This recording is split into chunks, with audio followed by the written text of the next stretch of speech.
अध्ययन बच्चों, संस्कृत की कक्षा में आप सभी का स्वागत है। प्यारे बच्चों, आपको पता है हमारा संस्कृत का पाठ्यक्रम पूरी तरह से समाप्त हो चुका है। अब हम अपने पाठ्यक्रम की पुनरावृत्ति करेंगे और पाठ्यक्रम की पुनरावृत्ति करते हुए हम वार्षिक परीक्षा के लिए जो निर्धारित पाठ्यक्रम है उसकी पुनरावृत्ति करना आरंभ कर देंगे।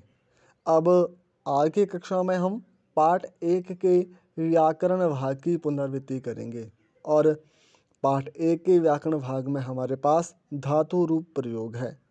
ये अनुवाद की दृष्टि से भी महत्वपूर्ण है एवं धातु रूप की दृष्टि से भी ये पाठ अत्यंत महत्वपूर्ण है। तो चलिए पाठ के व्याकरण कार्य को करना प्रारंभ करते हैं। हमारे पास पहला प्रश्न है, इस तरह से है, धातु रूप प्रयोग। इसमें एक वचन, द्विवचन एवं बहुवचन के बारे में हमें बताया गया है। यहाँ ध्यान देने योग्य बात यही है कि जहाँ कर्ता एक वचन में होगा वहाँ क्रिया भी एक वचन में, जहाँ कर्ता द्विवचन का बोधक होगा वहाँ क्रिया भी द्विवचन की होगी और कर्ता के बहुवचन होने पर क्रिया भी बहुवचन की। जैसे बालः पठति, बालौ पठतः, बालाः पठन्ति। स पठति पुल्लिंग होगा तो सः और स्त्रीलिंग में सा पठति। तौ पठतः पुल्लिंग में और स्त्रीलिंग में ते पठतः। ते पठन्ति, तः पठन्ति। त्वं पठसि, युवां पठतः, यूयं पठतः। अब देखिए, त्वं के साथ मध्यम पुरुष का प्रयोग, अहम पठामि, अहम के साथ उत्तम पुरुष का प्रयोग, आवाम पठावः, वयम पठामः। इस तरह से यहाँ पर पुरुष और वचनों का ज्ञान हमें करवाया गया है। इसी आधार पर हमारे पास पहला प्रश्न है, हमें उदाहरण के अनुसार रिक्त स्थानों को पूरा करना है। यानी प्रथम पुरुष में वह, वे दोनों, वे सब, मध्यम पुरुष में तुम दोनों, तुम सब और उत्तम पुरुष में हम दोनों, हम सब। और क्रिया के एक वचन होने पर कर्ता भी एक वचन का, कर्ता के द्विवचन होने पर क्रिया भी द्विवचन की। जैसे सः पठति, तौ पठतः, ते पठन्ति। वैसे अहम पठामि, अब पठ धातु अहम के साथ उत्तम पुरुष का एक वचन अहम पठामि, आवाम पठावा, वयम पठामः, पठामि पठावः पठामः।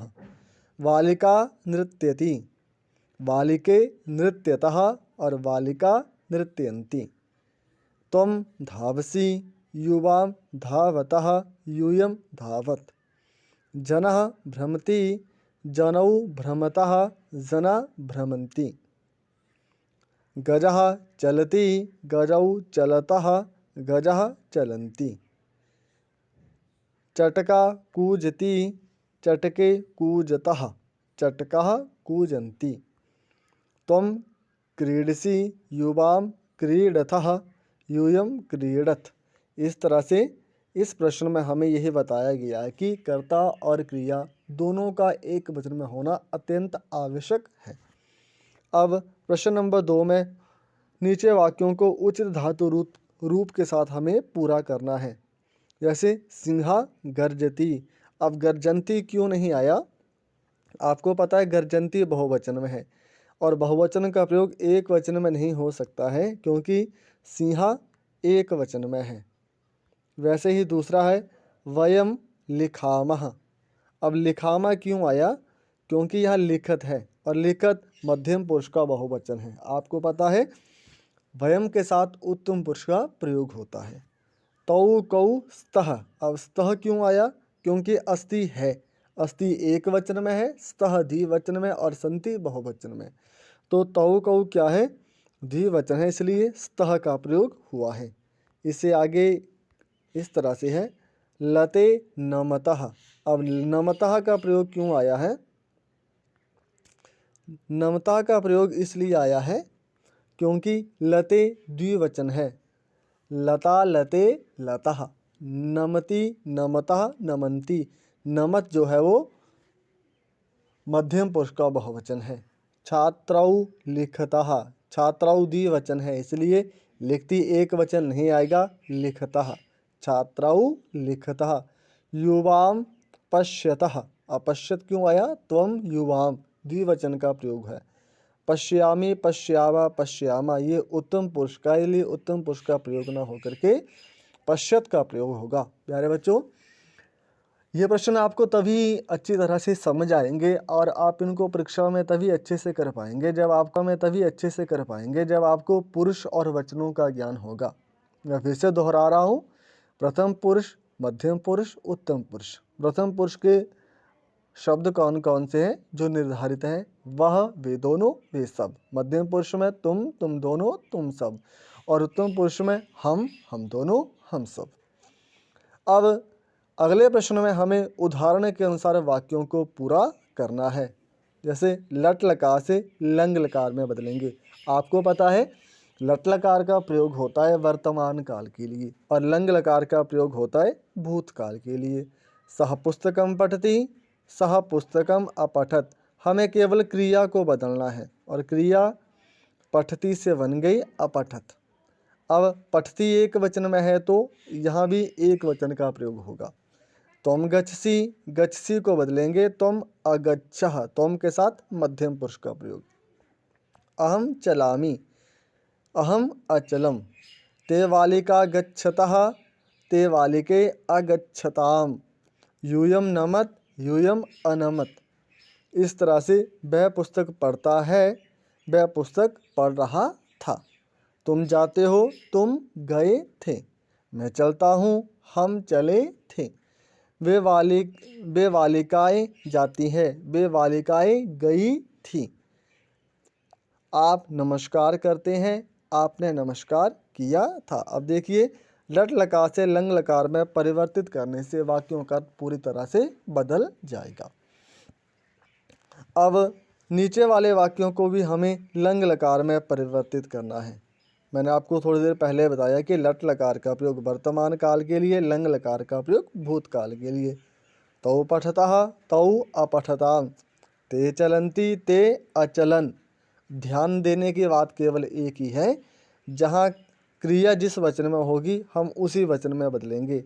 चलती, चलता, चलन्ति यानी चल धातु का बहुवचन और ते यानी ते के साथ प्रथम पुरुष का प्रयोग है तो यहाँ भी प्रथम पुरुष बहुवचन। अचलतम, अचलताम, अचलन। ता लिखन्ति, ता अलिखन। सा गच्छति, सा आगच्छत।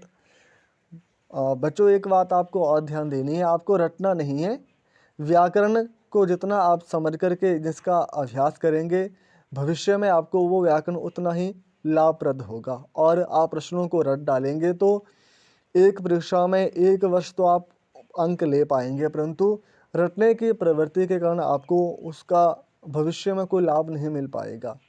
ये तो एक वैसी ही बात होगी जो व्यक्ति युद्ध में केवल युद्ध के नियमों को कंठस्थ कर ले परंतु उसको व्यवहारिक ज्ञान ना हो, उसी तरह से जब युद्ध में जाने का उसे अवसर मिलेगा तो केवल वह युद्ध के नियमों को ही बोल पाएगा, वहाँ व्यवहारिक रूप पर कुछ नहीं कर पाएगा। इसी तरह से व्याकरणिक दृष्टि से आप व्याकरण के नियमों को जितने समझेंगे और जितना व्यवहार में प्रयोग करेंगे उतना ये आपके लिए लाभप्रद होता है। त्वं नमसि, त्वं अनम। अहम भ्रमामि, अहम अभ्रमम। युवाम नमता, युवाम अनमत। आवाम धावामा, आवाम अधावावः। यूयम वदत, यूयम अवदत।